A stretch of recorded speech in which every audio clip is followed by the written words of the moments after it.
মুসল্লিদের আগমনে মুখর টঙ্গীর তুরাগ তীর। কাল আম্বয়ানে ইজতেমা শুরু, দুপক্ষের দ্বন্দ্বের অবসান চায় সাধারণ মানুষ।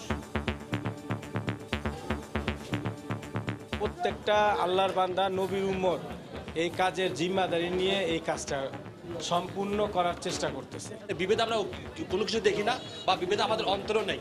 আমরা এই যে এখানে ঈমান আমলের জন্য আখেরাতে আল্লাহ সন্তুষ্ট নিয়ে আমরা কবরে যেতে পারি, এটা আমাদের মেইন উদ্দেশ্য। দুপক্ষের স্থান বদলের দিনটিকে ঘিরে তৎপর আইন শৃঙ্খলা রক্ষা বাহিনী। কোনো রকম গুজবে কেউ কান দেবেন না, শান্তিপূর্ণভাবে যাতে করে এই 4 দিন অনুষ্ঠিত হতে পারে সেই প্রচেষ্টা নেবেন। মাঠ প্রস্থান এবং মাঠে প্রবেশ এটা যেন সুষ্ঠুভাবে হয়।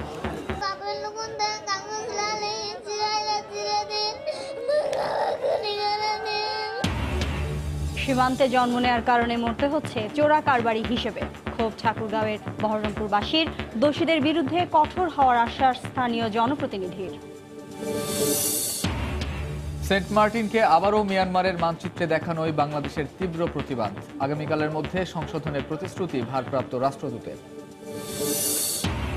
জাতীয় নির্বাচনে অনিয়মের অভিযোগে এ পর্যন্ত 68 বিএনপি প্রার্থীর মামলা আইনগতভাবে মোকাবেলা করা হবে বললেন ওবায়দুল কাদের।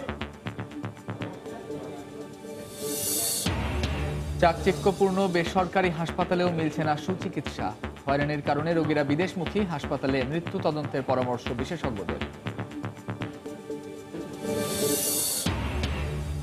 মারাত্মক দূষণের কবলে কলকারখানা আর ময়লা